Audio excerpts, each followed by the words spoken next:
Պատկերացրեք ձեր որդուն դատապարտել են մահվան մի հանցանքի համար, որը նա չի գործել։ Մի երիտասարդ քայլում է դեպի իր մահապատիժը, բայց նա զոհ չէ, նա կամավոր է։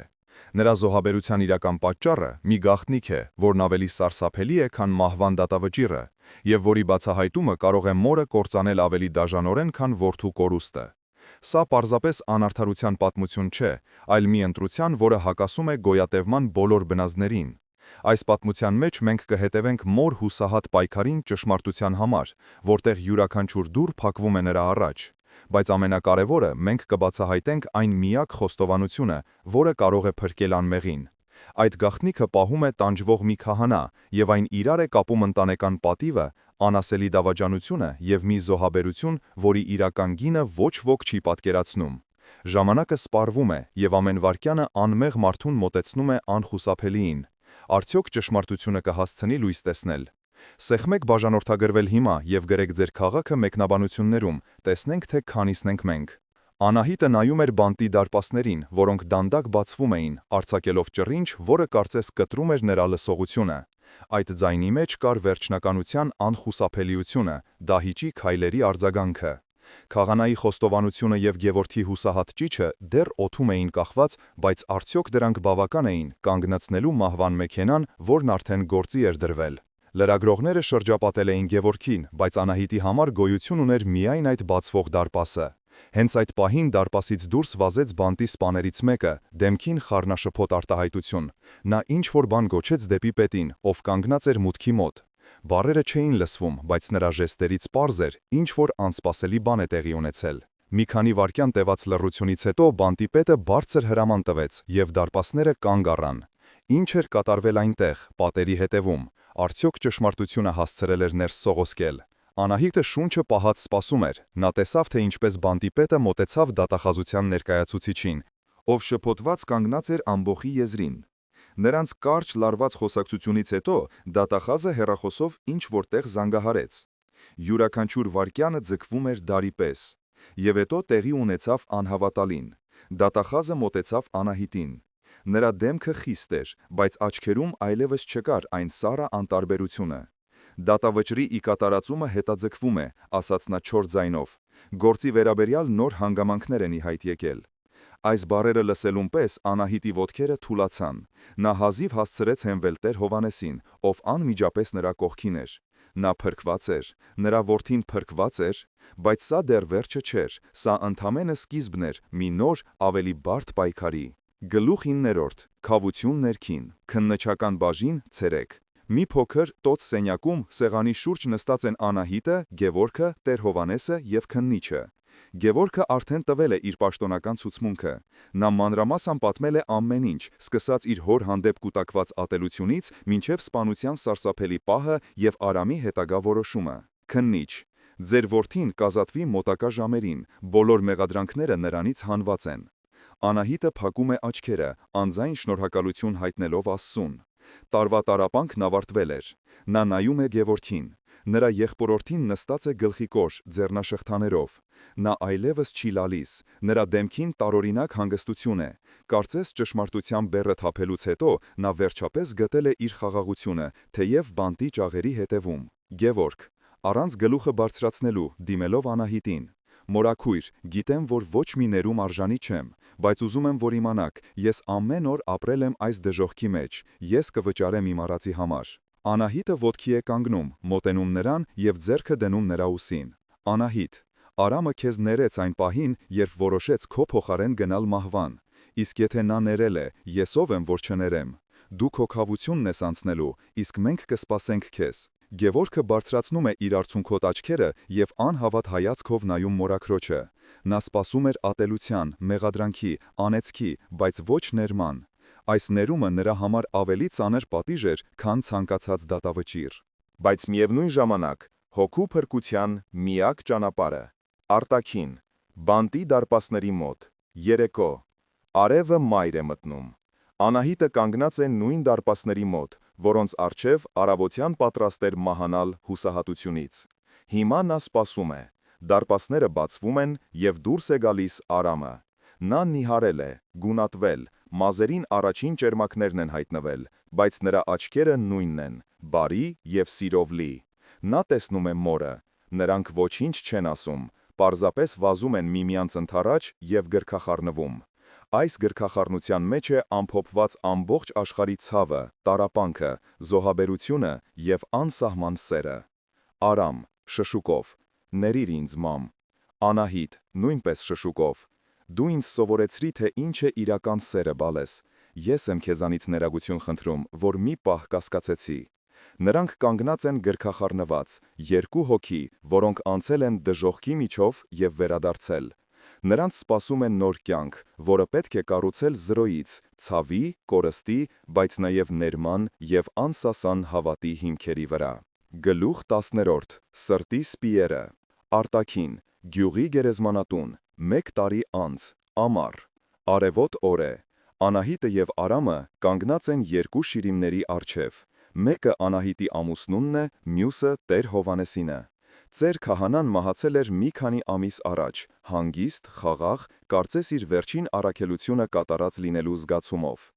Արամը ծաղիկները դնում քահանայի շիրիմին։ Արամ. Նա փրկեց ոչ միայն իմ մարմինը, այլև Գևորգի հոգին։ Անահիտ. Նա մեզ բոլորիս փրկեց, թղա ջան։ Նա մեզ հիշեցրեց, որ ողորմածությունն ավելի ուժեղ է, քան օրենքը։ Նրանք միասին վերադառնում են իրենց վերանորոգված տուն, որը նրանք վերագնել էին, սկսելով ամեն ինչ նորից։ Կյանքը դանդաղ վերադառնում է իր հունը։ Սպիները մնացել են, դրանք երբեք չեն անհետանա, բայց դրանք հիշեցում են այն մասին, թե ինչքան ուժեղ կարող է լինել մարդկային ոգին և ինչի է ընդունակ մոր սիրտը։ Այս պատմությունը ցույց տվեց, որ ներումը կարող է լինել ավելի զորեղ, քան վրեժը, իսկ զոհաբերական սերը ավելի ուժեղ, քան մահը։ Իսկ դուք ինչ եք կարծում, արդյոք Արամի զոհաբերությունը արդարացված էր, ինչպես։ Էս կվարվեիք դուք նրա կամ Անահիտի փոխարեն։ Կիսվեք ձեր մտքերով մեկնաբանություններում։ Մեզ համար շատ կարևոր է ձեր կարծիքը։ Անահիտը նստում է տան պատշգամբում, նայելով մայր մտնող արևին։ Նրա կողքին նստած է Արամը։ Նրանք լուռ են, բայց նրանց լռության մեջ ավելի շատ բան կա, քան ցանկացած խոսքում։ Նրանց առջևում դեռ երկար ճանապարհ կա, բայց նրանք այն կանցնեն միասին, որովհետև նրանք ունեն ամենակարևորը՝ միմյանց և այն անսասան հավատը, որ նույնիսկ ամենախորը խավարից հետո միշտ գալիս է արշալույսը։ Նրա հպարտ քայլերի ձայնը դատարկ դահլիճում հնչում էր որպես մարտահրավեր, բայց հենց որ դատարանի ծանր դռները փակվեցին նրա հետևից, Անահիտի ուսերը կորացան, և նա հենվեց սառը պատին, փորձելով շունչ քաշել։ Պողպատե վճռականությունը միայն արտաքին զրահ էր, որի տակ թաքնված էր մահացու վիրավորված մոր սիրտը։ Ինչպես էր ամեն ինչ հասել այս կետին։ Ընդամենը 1 տարի առաջ նրա կյանքը լի էր արևով և թարմ թխված գաթայի բույրով։ Նրա հիշողության մեջ վառվեց մի տեսարան՝ իրենց համեստ, բայց լուսավոր հյուրասենյակը, որտեղ սեղանի շուրջ նստած էին իր երկու տղաները, հարազատ որդին Արամը և եղբորորդին Գևորգը, ով Արամի համար եղբորից պակաս չէր։ Նրանք ծիծաղում էին, իսկ Գևորգը կատակով խորհուրդ էր տալիս ամաշկոտ Արամին վերջապես սեր խոստովանել հարևան աղջկան։ «Մորաքույր ջան, դուք աշխարհի լավագույն մայրն եք», ասել էր Գևորգը, նայելով Անահիտին մի ժպիտով, որը, ինչպես հիմա էր Անահիտը հասկանում, երբեք չէր հասնում նրա աչքերին։ Այդ աչքերում միշտ թաքնված էր մի սառը ստվեր, որին նա այն ժամանակ նշանակություն չէր տվել։ Իսկ հետո եկավ այն անիծյալ օրը։ Այդ օրվա հիշողությունը դանակի պես խրվում էր նրա սրտում։ Արամը վերադարձել էր դաշտից, դեմքը մռայլ։ Նա պատմել էր, որ ճանապարհին կրկին հանդիպել է Վարդան Մելիքյանին, այն մարդում, ում հետ նրանց ընտանիքը տարիներ շարունակ հողի վեճ ուներ։ Վարդանը, ինչպես միշտ, հայհոյել էր սպառնացել։ «Մի անհանգստացիր, մամ», ասել էր Արամը, «ես ուղղակի շրջվեցի ու եկա տուն»։ Անահիտը հավատացել էր նրան։ Ինչպես էս կարող էր չհավատալ իր որդուն, ով մեղուին անգամ վնաս չէր տա։ Բայց հաջորդ առավոտ ամբողջ գյուղը ոտքի էր կանգնել։ Վարդան Մելիքյանին գտել էին դաշտամիջյան ճանապարհին գլուխը ջախջախված։ Եվ հետո սկսվեց մղձավանջը։ Ոստիկանները եկան իրենց տուն։ Նրանք գտել էին Արամի վերնաշապիկից պոկված կոճակը սպանվածի մարմնի մոտ։ Արամը չկարողացավ հստակ բացատրել, թե որ ժամին է տուն եկել, քանի որ մտնելուն պես քնել էր։ Իսկ հետո հայտնվեց այն հովիվը, ով պնդում էր, թե մթության մեջ տեսել է, թե ինչպես է Արամի հասակին համապատասխանող մեկը հարվածում Վարդանին։ Ամեն ինչ շատ արագ ու անխուսափելի էր տեղի ունենում, կարծես ինչ-որ մեկը հմտորեն հյուսում էր մեղադրանքի անխախտելի ցանցը, բայց ամենատարօրինակը Արամի պահվածքն էր։ Նա գրեթե չէր պաշտպանվում, կարծես հանձնվել էր ճակատագրին։ Անհայիտը դուրս եկավ դատարանի շենքից։ Փողոցի աղմուկը հարվածեց նրան, բայց նա չէր լսում։ Նրա մտքերը գյուղի հին քարաշեն եկեղեցում էին։ Նա պետք է խոսեր Տեր Հովհաննեսի հետ։ Ծեր իմաստուն քահանան, ով մկրտել էր Արամին, միակ մարդն էր, ում նա դեռ կարող էր վստահել։ Եկեղեցում կիսախավար էր, օդում խունկի բույր կար։ Տեր Հովհաննեսը կանգնած էր խորանի առաջ, մեջքով դեպի մուտքը։ «Հայր Սուրբ», կանչեց Անահիտը, և նրա ձայնը դողաց։ «Լսեցի՞ք դատավճիռը»։ Քահանան դանդաղ շրջվեց։ Նրա դեմքին խորը տխրություն էր, իսկ աչքերում մի բան, որը Անահիտը չկարողացավ բացատրել։ Դա ոչ միայն կարեկցանք էր, այլև տանջանք, կարծես նա ծանր բեր էր կրում։ «Լսեցի զավակս», ասաց նա հանգիստ, բայց ծանր ձայնով։ «Տիրոջ ճանապարհներն անքննելի են»։ «Բայց իմ որդին անմեղ է», պնդեց Անահիտը մոտենալով։ «Դուք նրան ճանաչում եք, դուք գիտեք, որ նա դա չէր անի»։ Տեր Հովհաննեսը երկար նայեց նրա աչքերի մեջ, և Անահիտի սիրտը սառեց։ Նա հանկարծ հասկացավ, որ քահանան ավելին գիտի, քան ասում է։ Նրա լռության մեջ թաքնված էր մի սարսափելի գաղտնիք։ «Ճշմարտությունը, Անահիտ», վերջապես խոսեց քահանան, «ջրի նման է, որքան էլ խորը թաքցնես, մի օր իր ճանապարհը կգտնի»։ Այս խոսքերը հանելուկ էին, բայց Անահիտի համար դրանք հնչեցին որպես հաստատում։ Տեր Հովհաննեսը գիտեր ինչ-որ բան, բայց չէր կարող կամ չէր ուզում խոսել։ Ինչու՞։ Ինչ գաղտնիք կարող էր ավելի սուրբ լինել, քան մարդու կյանքը։ Քահանայի խոսքերը որպես անեծք կախվեցին եկեղեցու սառը օդում։ Անահիտը դուրս եկավ Աստծո տնից, իր հետ տանելով ոչ թե մխիթարություն, այլ ավելի ծանր կասկածի բեռ։ Եթե Տեր Հովհաննեսը գիտեր ճշմարտությունը և լռում էր, ուրեմն այդ ճշմարտությունը սարսափելի էր, և նա, Անահիտը, պետք է ինքնուրույն պեղեր այն։ Նրա առաջին քայլը եղավ դեպի փաստաբան Սարգսյանի գրասենյակ։ Նա պետք է ստիպեր փաստաբանին ավելի խորը փորել, գտնել այն թելերը, որոնք ոստիկանությունը անտեսել էր։ Սարգսյանը, հոգնած և թերահավատ, լսեց նրան։ «Անահիտ», ասաց նա, թղթերը թերթելով, «ես հասկանում եմ ձեր ցանկությունը, ամեն քարի տակ մեղավոր փնտրելու, բայց եկեք իրատես լինենք։ Հովվի վկայությունը ամուր է, նա երդվել է Աստվածաշնչի վրա, դատարանը նրան հավատացել է։ Մենք պետք է կենտրոնանանք բողոքարկման վրա, ոչ թե վարկածներ հորինելու»։ «Իսկ եթե Հովվին ստիպել են», չհանձնվեց Անահիտը, «գուցե նրան վախեցրել են կամ գումար են տվել, խնդրում եմ գնացեք նրա մոտ, նորից խոսեք»։ Փաստաբանը դժկամությամբ համաձայնեց, բայց նրա հայացքից պարզ էր, նա դա անում էր միայն Անահիտի հանդեպ ունեցած խճխահարությունից դրդված, ոչ թե հաջողության հավատով։ Առաջին դուռը ըստ էության փակվեց նրա առաջ։ Հուսահատ, բայց չհանձնվող, Անահիտը որոշեց ինքը գործել։ Եթե օրենքը կույր էր, գուցե մարդկային զգացմունքները կարթնանային։ Նա գնաց դեպի Մելիքյանների տուն։ Նրա սիրտը բաբախում էր վախից և նվաստացումից, բայց որդու կյանքը դրված էր նժարին։ Նա կանգնեց նրանց բարձր երկաթե դարպասի մոտ և երկար տատանվելուց հետո սեղմեց զանգի կոճակը։ Դուռը բացեց Վարդանի այրին, Սոնան։ Տեսնելով Անահիտին, նրա սգավոր դեմքը քարաց հավատելությունից։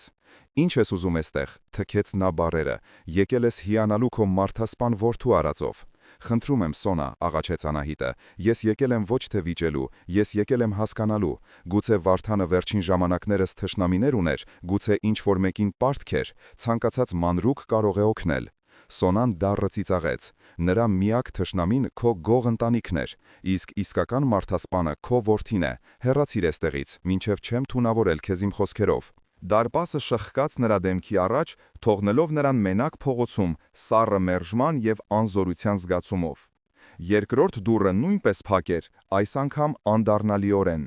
Երեկոյան, երբ Անահիտը նստած էր իր դատարկված տան խոհանոցում, նայելով Արամի մանկության լուսանկարին, դուռը բացվեց, և ներս մտավ Գևորգը։ Նրա ձեռքին սննդով տոպրակ էր, իսկ դեմքին հոգատարության և կարեկցանքի արտահայտություն։ «Մորաքույր ջան», ասաց նա մեղմ, «պետք է ուտես, ուժ հավաքես, մենք դեռ պայքարելու ենք, ես քո կողքին եմ»։ Նրա խոսքերը պետք է որ մխիթարեին, բայց Անահիտի ներսում մի բան սառեց։ Նա նայեց Գևորգի աչքերի մեջ և առաջին անգամ նկատեց, թե ինչպես է նա խուսափում իր հայացքից։ Նրա հոգատարությունը կարծես անբնական էր, չափազանցված, կարծես նա դեր էր հաղում։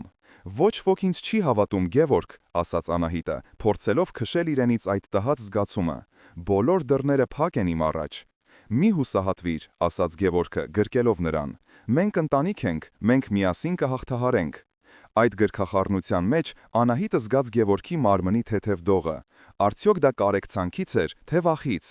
Մի վայրկյանով նրա մտքով անցավ մի սարսափելի, անհավանական միտք, որը նա անմիջապես վանեց։ Չէ՞ որ Գևորգը սիրում էր Արամին, ինչպես հարազատ եղբոր։ Բայց կասկածի սերմը արդեն ցանվել էր, եւ Անահիտը հասկացավ, որ այս պատմության մեջ կա մի երրորդ, անտեսանելի կողմ, որի բանավին գուցե հենց իր քթի տակ է, բայց նա այնքան կուրացած է վշտից, որ չի տեսնում այն։ Կասկածի սերմը, ցանված լինելով, սկսեց աճել Անահիտի մտքում, արմատներ գցելով նրա ամեն մի մտքի մեջ։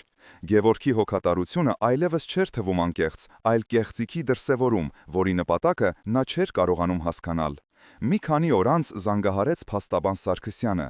Նրա ձայնը հոգնած էր եւ անհույս։ Անահիտ, ես խոսեցի հովի հետ, ասաց նա։ Նա կանգնած է իր խոսքի վրա։ Ավելին, նա զայրացավ, որ ես կասկածում եմ իրեն, ասաց, որ իր կյանքում սուտ չի խոսել եւ պատրաստ է նորից երդվել։ Այս ուղղությամբ մենք պատի ենք հասել։ Այս նորությունը վերջնականապես ջախջախեց Անահիտի հույսի վերջին մնացորդները։ Բայց հենց այդ պահին, երբ թվում էր, թե ամեն ինչ կորած էր, հարվածը եկավ այն կողմից, որտեղից նա ամենաքիչն էր սպասում։ Զանգեց վերաքննիչ դատարանից մի պաշտոնյա եւ սառը, անտարբեր ձայնով հայտնեց, որ նրանց բողոքը մերժվել է։ Դատարանը առաջին ատյանի վճիռը թողել է անփոփոխ։ Մահապատիժ։ Բառը որպես մահակ հարվածեց Անահիտի գլխին։ Հեռախոսը սահեց նրա թմրած մատների միջից եւ զնգոցով ընկավ հատակին։ Նրա շուրջ սենյակը կարծես սկսեց պտտվել, պատերը սեղմվել։ Նա այլևս չէր լսում ոչինչ, բացի իր սեփական սրտի խելահեղ բաբաքյունից։ Այդ օրվանից սկսվեց սպասման դժոխքը։ Անահիտը ստիպված եղավ վաճառել իր տունը, որպեսզի կարողանա վճարել փաստաբանական ծախսերը եւ գոնե փորձի ներման խնդրագիր ներկայացնել նախագահին։ Նա տեղափոխվեց մի փոքրիկ, խոնավ սենյակ, որը նրան տրամադրել էր մի հեռավոր բարեկամ։ Նրա աշխարհը նեղացել էր մինչև այդ 4 պատերը։ Գյուղում նրանից խուսափում էին ինչպես ժանտախտից։ Մարդասպանի մայր։ Այս խարանը դաջվել էր նրա ճակատին։ Միակ մարդը, ով շարունակում էր այցելել նրան, Գևորգն էր։ Նա գումար էր բերում, ուտելիք, անverջ խոսում էր հույսի մասին, բայց նրա աչքերում Անահիտն այլևս տեսնում էր ոչ թե կարեկցանք, այլ վախ։ Բայց ինչից էր նա վախենում։ Մի երեկո, երբ Գևորգը հերթական անգամ եկել էր նրան տեսնելու, Անահիտը չդիմանալով ուղիղ հարցրեց. Գևորգ, այն օրը, երբ Վարդանին սպանեցին, դու որտեղ էիր։ Գևորգը մի պահ քարացավ։ Նրա դեմքից գույնը գնաց։ Ես տանն էի մորաքույր, կակազեց նա։ Ինչու ես հարցնում։ Ուղղակի, սառը պատասխանեց Անահիտը, ուզում եմ հասկանալ, թե ով կարող էր այդ չարիքը գործել։ Գևորգը արագ հեռացավ պատճառաբանելով հրատապ գործեր, բայց նրա խուճապահար հայացքը մնաց Անահիտի մտքում։ Ամեն ինչ վերջնականապես փլուզվեց այն օրը, երբ փոստատարը նրան բերեց պաշտոնական կնիքով մի ծրար։ Նրա ձեռքերը դողում էին, երբ նա բացում էր այն։ Թղթի վրա տպված տողերը պարում էին նրա աչքերի առաջ, բայց մի քանի բառեր դաջվեցին նրա ուղեղում։ Դատավճռի ի կատարածումը նշանակված է 3 օրից, Արշալույսին, 3 օր, 72 ժամ։ Այդ պահին Անահիտը հասկացավ խնդրի իսկական սարսափելի մասշտաբը։ Սա այլևս պայքար չէր արդարության համար, սա վազք էր մահվան դեմ, եւ նա պարտվում էր։ Նրա ներսում ամեն ինչ կոտրվեց։ Հույսը, հավատը, ուժը։ Մնացել էր միայն սև, անհատակ հուսահատությունը։ Նա մենակ էր, լքված, անզոր։ Եվ հենց այդ պահին, երբ նա նստած էր սառը հատակին, շուրջը ցրված իր կյանքի բեկորները, նրա մտքով անցավ միակ հնարավոր փրկության ճանապարհը։ Ճանապարհ դեպի մի մարդու, ով գիտեր ճշմարտությունը, բայց լռում էր։ Ճանապարհ դեպի Տեր Հովհաննեսը։ Նա պետք է ստիպեր նրան խոսել, նույնիսկ եթե դրա համար հարկ լիներ այրել բոլոր կամուրջները եւ մարտահրավեր նետել հենց Աստծուն։ Դրսում սկսվել էր փոթորիկ, քամու ոռնոցը խառնվում էր անձրևի կաթիլների զարկին, որոնք մտրակի պես հարվածում էին պատուհանին։ Անահիտը չէր զգում ոչինչ, նրա ներսի փոթորիկն ավելի ուժեղ էր։ Հուսահատության վերջին ալիքը նրան բարձրացրեց ոտքի։ Նա վրայից գցեց մի հին վերարկու եւ դուրս նետվեց գիշերվա խավարի մեջ։ Ցեխն ու ջուրը խառնվում էին նրա ոտքերի տակ, բայց նա առաջ էր գնում, դեպի միակ լույսը, որը թույլ առկայծում էր գյուղի եզրին, դեպի եկեղեցի։ Նա ուժգին բախեց եկեղեցու ծանր փայտե դուռը, իր ամբողջ ցավն ու զայրույթը դնելով այդ հարվածի մեջ։ Հայր Սուրբ, Տեր Հովանես, բաց արեք, նրա ճիչը կորավ քամու ոռնոցի մեջ։ Րոպեներ անց դուռը ճռալով բացվեց։ Լապտերի լույսի ներքո կանգնած էր ծեր քահանան, դեմքին տագնապ ու զարմանք։ Անահիտ, զավակս, ի՞նչ է պատահել, հարցրեց նա, տեսնելով Անահիտի խելագարված տեսքը։ 3 օր, Հայր Սուրբ, խզվող ձայնով ասաց Անահիտը, ներս մտնելով, 3 օրից իմ տղային սպանելու են։ Նա կանգնեց եկեղեցու կենտրոնում, և նրա ձայնը հնչեց դատարկ կամարների տակ։ Գիտեմ, զավակս, տխուր ասաց քահանան, եկ, աղոթենք միասին։ Աղոթենք։ Անահիտը կտրուկ շրջվեց, և նրա աչքերը կրակի պես վառվեցին։ Ես ամիսներ շարունակ աղոթում եմ, բայց Աստված լուռ է։ Իսկ դուք ինչու եք լռում, Հայր Սուրբ։ Ես զգում եմ, որ դուք ինչ-որ բան գիտեք, խնդրում եմ, աղաչում եմ, ասացեք։ Տեր Հովանեսը քայլ հետ արեց, նրա դեմքը գունատվեց։ Չեմ կարող, տանջված ձայնով ասաց նա, ես երդում եմ տվել, խոստովանության գաղտնիքը սուրբ է։ Այդ բառը, խոստովանություն, որպես կայծակ խփեց Անահիտի ուղեղին։ Ամեն ինչ մի անգամից իր տեղ ընկավ։ Քահանայի տարօրինակ պահվածքը, նրա թաքուն տանջանքը, նրա խուսափողական խոսքերը։ Խոստովանություն, շշնջաց նա, և նրա ձայնի մեջ սառույց կար։ Ուրեմն մարդասպանը եկել է ձեզ մոտ։ Նա խոստովանել է, և դուք լռում եք, թույլ տալով, որ իմ անմեղ որդին վճարի ուրիշի մեղքի համար։ Նրա խոսքերը մտրակի հարվածների պես էին։ Տեր Հովանեսը տառապանքով նայեց խաչելությանը, հետո Անահիտին։ Նրա ներսում սարսափելի պայքար էր ընթանում։ Նա տեսնում էր մոր անսահման ցավը և հասկանում, որ իր լռությունը նրան դարձնում է հանցակից։ Տեր, ներիր ինձ, հազիվ լսելի շշնջաց նա և խորը շունչ քաշեց։ Նրա աչքերում որոշում էր կայացվել։ Այո, Անահիտ, ճշմարտությունը այն է, ինչ դու կասկածում ես։ Իրական մարդասպանը խոստովանել է ինձ մոտ։ Անահիտի սիրտը մի պահ կանգ առավ։ Նա սպասում էր անվանը, որը կփոխեր ամեն ինչ։ Վարդան Մելիքյանին սպանողը քո եղբորորդին է, Գևորգը։ Աշխարհը կանգ առավ։ Քամու ոռնոցը, անձևի ձայնը, եկեղեցու սառնությունը, ամեն ինչ անհետացավ։ Մնաց միայն այդ անունը՝ Գևորգ։ Անահիտի ոտքերը ծալվեցին, և նա հենվեց մոտակա նստարանին։ Գևորգը, նրա հոգատար, բարի Գևորգը, ով իրեն մխիթարում էր, ով Արամի համար եղբոր պես էր, անհնար է։ Ոչ, դուք սխալվում եք, ինչու պետք է Գևորգը դա աներ։ Ինչու պետք է Գևորգը դա աներ, նրա ձայնը հազիվ էր լսվում։ Վրեժի համար, պատասխանեց քահանան, և նրա խոսքերը բացում էին ընտանեկան մի հին, մոռացված վերք։ Վարդան Մելիքյանը տանիներ առաջ սնանկացրել էր Գևորգի հորը։ Գևորգը մեծացել է այդ ատելությամբ։ Այդ օրը նա կորցրել է գլուխը և հարվածել նրան։ Անահիտի մտքի աչքի առաջ հայտնվեցին տասնյակ մանրուքներ, որոնք հիմա սարսափելի իմաստ էին ստանում։ Գևորգի խուսափողական հայացքը, նրա չափազանցված հոգատարությունը, նրա դողը գրկախառնության ժամանակ, նրա խուճապը, երբ Անահիտը հարցրեց նրա ալիբիի մասին։ Նշանները միշտ եղել էին, բայց նա կույր էր։ Բայց սա դեռ ամենասարսափելին չէր։ Մի հարց դեռ մնում էր անպատասխան, ամենակարևոր հարցը։ Իսկ Արամը, շշնջաց նա, ինչու է նա լռում, ինչու մեղքը վերցրեց իր վրա։ Քահանան մոտեցավ նրան, և նրա աչքերում արցունքներ կային։ Ահա սա է ամենասարսափելին, Անահիտ, ասաց նա, և նրա ձայնը կոտրվեց։ Արամը գիտեր ամեն ինչ։ Գևորգը սպանությունից հետո վազել է նրա մոտ և պատմել. «Եվ քո որդին որոշեց քեզ պաշտանել։ Նա հասկացավ, որ եթե ճշմարտությունը բացահայտվի, քո ընտանիքի վրա կընկներ մարդասպանի անբուժելի խարանը։ Դու կտանջվեիր ամոթից մինչև կյանքիդ վերջը։ Եվ նա իր կյանքը դրեց զոհասեղանին, որպեսզի փրկի քեզ և ընտանիքի պատիվը»։ Այս վերջին բառերը որպես ամպրոպ որոտացին Անահիտի գլխում։ Նա վերջապես հասկացավ ամեն ինչ։ Արամի տարօրինակ լռությունը, նրա հանձնված տեսքը, նրա վերջին ներող հայացքը դատարանում։ Դա հանցագործի հայացք չէր, դա նահատակի հայացք էր։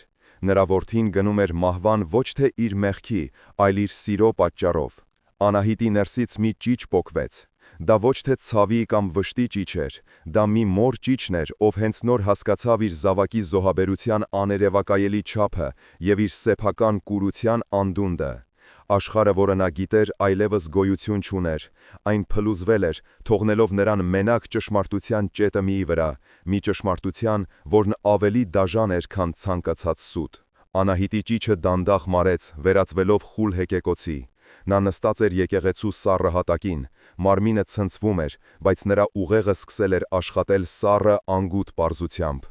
Ցավը, շոկը, դավաճանության զգացումը կարծես սեղմվել էին մի կետում, վերածվելով պողպատե միջուկի։ Նա ոտքի կանգնեց։ Նրա աչքերում այլևս արցունք չկար, միայն սառը վճռական կրակ։ Այլևս տարապող, հուսահատ կին չկար։ Նրա փոխարեն կանգնած էր մարտիկ, ով գիտեր իր թշնամու անունը եւ իր առջև դրված խնդիրը։ «Մենք ժամանակ չունենք մեղավորներ փնտրելու, Հայր Սուրբ», ասաց նա, դիմելով քարացած քահանային։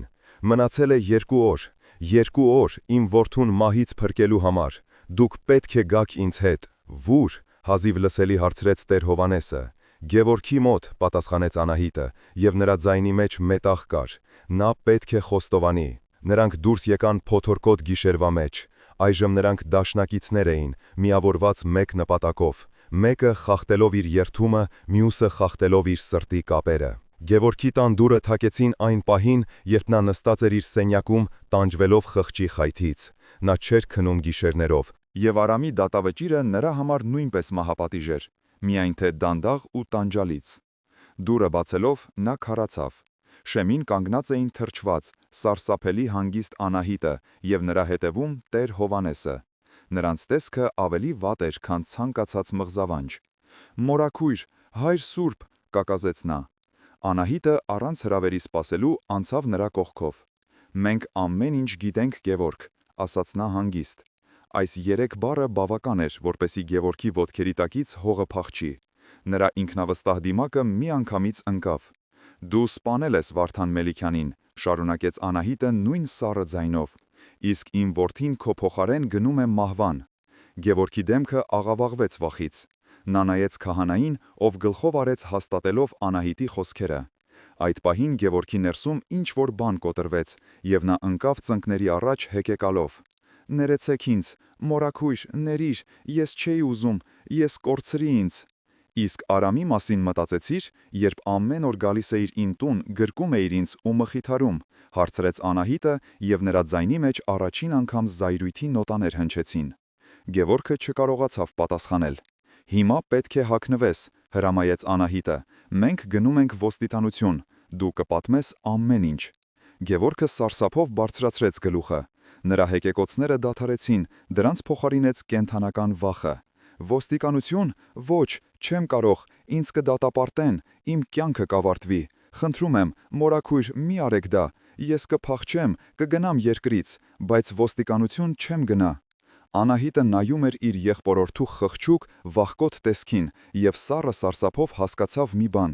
ճշմարտությունն իր ձեռքում էր, բայց անզոր էր։ Գևորգը երբեք իր կամքով չի խոստովանի։ Նրա վախը ավելի ուժեղ է, քան խիղճը։ Իսկ առանց նրա խոստովանության, քահանայի խոսքերը դատարանի համար ընդամենը խոսքեր են, երդմնազանց հոգևորականի պատմություն։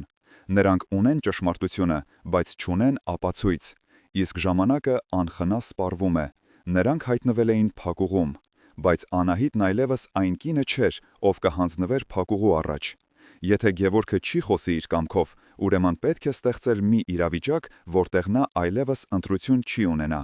Նրա մտքում ծնվեց մի խենթ հուսահատ պլան, ռիսկային, վտանգավոր, բայց միակ հնարավորը։ Նա պետք է ստիպեր ճշմարտությանը դուրս գալ ոչ թե դատարանի դահլիճում, այլ մարդկանց դատաստանի առաջ։ Առավոտը սկսվեց անողոք վազքով ժամանակի դեմ։ Անահիտի մտքում ծնված հուսահատ պլանը պահանջում էր արագություն եւ պողպատե նյարդեր։ Նա գիտեր, որ պետք է գործի արագ, մինչև Գևորգը կհասցներ վախից ուշքի գալ եւ փախչել։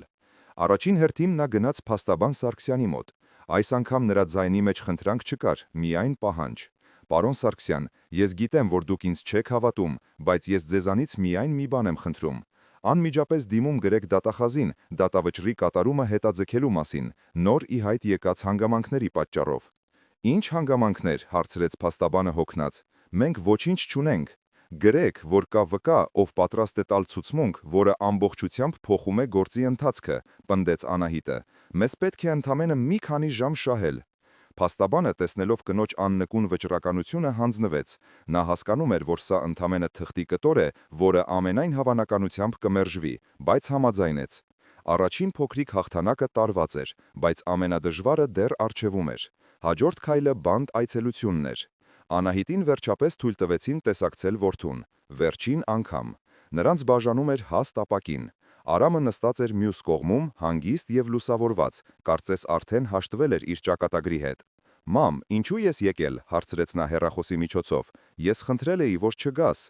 «Արամ բալես», Անահիտի ձայնը դողաց, «ես ամեն ինչ գիտեմ Գևորգի մասին, գիտեմ, թե ինչու արեցիր դա»։ Արամի դեմքը մի պահ փոխվեց, նրա հանգստությունը անհետացավ, փոխարինվելով տագնապով։ «Մամ, խնդրում եմ, մի խառնվիր», ասաց նա, «ուշ է, թող ամեն ինչ մնա այնպես, ինչպես կա, սա իմ ընտրությունն է»։ «Ոչ», կտրուկ պատասխանեց Անահիտը, «սա քո ընտրությունը չէ, սա քո զոհաբերությունն է, և ես թույլ չեմ տա, որ դու զոհաբերես քեզ հանուն մի վախկոտի, ես քեզ կփրկեմ»։ Ժամանակը սպառվել էր, Արամին տանում էին, Անահիտը ձեռքը դրեց սառը ապակուն։ Նա հասկացավ, որ Արամը չի օգնի իրեն։ Նա պետք է միայնակ պայքարեր։ Երբ նա դուրս եկավ բանտից, նրան արդեն սպասում էր Տեր Հովհաննեսը։ Նրանք իրար նայեցին առանց խոսքի, ամեն ինչ պարզ էր։ «Ժամանակն է», ասաց Անահիտը։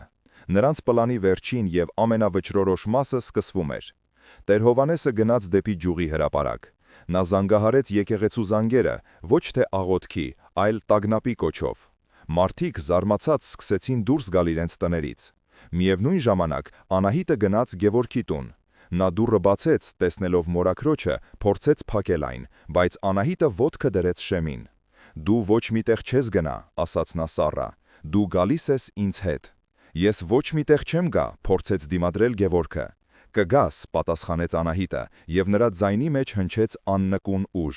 «Որովհետև հիմա հրապարակում Տեր Հովհաննեսը պատմում է ամբողջ ճշմարտությունը։ Եվ դու երկու ընտրություն ունես, կամ մնալ այստեղ և սպասել, թե երբ զայրացած ամբոխը կգա քո հետևից, կամ գալ ինձ հետ և գոնե փորձել փրկել քո հոգու մնացորդները»։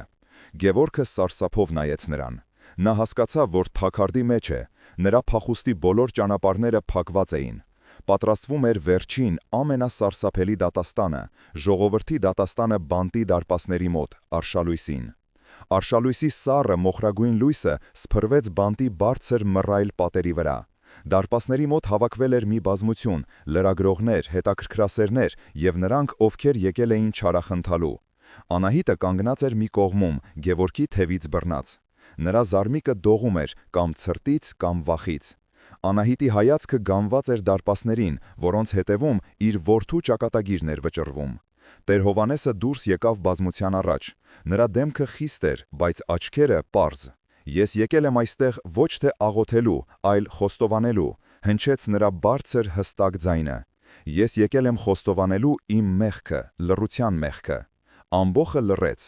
Այսօր այս պատերի հետևում պետք է մահապատժի ենթարկվի Արամ Կարապետյանը, բայց ես այստեղ եմ Աստծո և ձեր առաջ հայտարարելու Արամ Կարապետյանը անմեղ է։ Բազմության միջով խշշոց անցավ։ «Վարդան Մելիքյանի իրական մարդասպանը գտնվում է մեր մեջ», շարունակեց քահանան։ «Նա խոստովանել է իր մեղքը ինձ մոտ, բայց ես, կապված լինելով երդումով, լռում էի։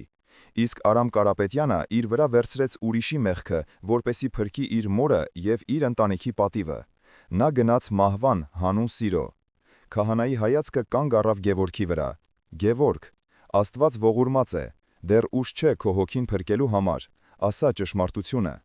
Բոլորը շրջվեցին դեպի Գևորգը։ Նա հայտնվել էր ուշադրության կենտրոնում։ Նա նայեց Անահիտի տանջված, բայց ներող դեմքին, քահանայի խիստ հայացքին, ամբոխի մեղադրող հայացքներին։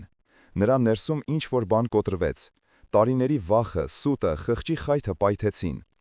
Այո, նրա ճիչը պատռեց առավոտյան լռությունը։ «Ես եմ արել, ես սպանեցի նրան, Արամն անմեղ է, ներեցեք ինձ»։ Հենց այդ պահին բանտի ծանր երկաթե դարպասները սկսեցին ճռալով բացվել։ Ժամանակը սպառվել էր։ Անահիտի սիրտը կանգ առավ։ Նրանք ուշացել էին։ Քաոս սկսվեց։ Լրագրողները վազեցին դեպի Գևորգը, բայց Անահիտի համար գոյություն ուներ միայն այդ բացվող դարպասը։ Հանկարծ դարպասից դուրս վազեց բանտի սպաներից մեկը, դեմքին խառնաշփոթ արտահայտություն։ Նա ինչ-որ բան գոչեց դեպի պետին։ Մի քանի վայրկյան անց բանտի պետը բարձր հրաման տվեց, և դարպասները կանգ առան։ Դատախազության ներկայացուցիչը, ով ականատես էր եղել Գևորգի խոստովանությանը, արագ ինչ-որտեղ զանգահարեց։ Եվ հետո, րոպեներ անց, որոնք դար թվացին, նա մոտեցավ Անահիտին։ «Դատավճրի ի կատարածումը հետաձգվում է», ասաց նա չոր ձայնով։ «Գործի վերաբերյալ նոր հանգամանքներ են ի հայտ եկել»։ Այս բառերը լսելուն պես Անահիտի ոտքերը թուլացան։ Նա հազիվ հասցրեց հենվել Տեր Հովհաննեսին։ Նա հաղթել էր։ Ոչ, նրա սերն էր հաղթել։ Մի քանի ժամ անց, երբ բոլոր ձևականությունները կարգավորվեցին, բանտի դարպասները կրկին բացվեցին։ Այս անգամ դուրս եկավ Արամը։ Նա տեսավ մորը։ Նրանք ոչինչ չասացին, պարզապես վազեցին միմյանց ընդառաջ և գրկախառնվեցին։ Այդ գրկախառնության մեջ էր ամփոփված ամբողջ աշխարհի ցավը, տառապանքը, զոհաբերությունը և անսահման սերը։ «Ների՛ր ինձ, մամ», շշնջաց Արամը։ «Դու ինձ սովորեցրիր, թե ինչ է իրական սերը, բալես», պատասխանեց Անահիտը։ Գևորգին տարան ոստիկանները։ Նա հեռացավ գլխիկոր։ Բայց նրա դեմքին տարօրինակ հանգստություն էր։ Ճշմարտության բեռը թափելուց հետո նա վերջապես գտել էր իր խաղաղությունը, թեև բանտի ճաղերի հետևում։ Ներումը, որ նա տեսավ մորաքրոջ աչքերում, նրա համար ավելի ծանր պատիժ էր, քան ցանկացած դատավճիռ, բայց միևնույն ժամանակ հոգու փրկության միակ ճանապարհը։ 1 տարի անց,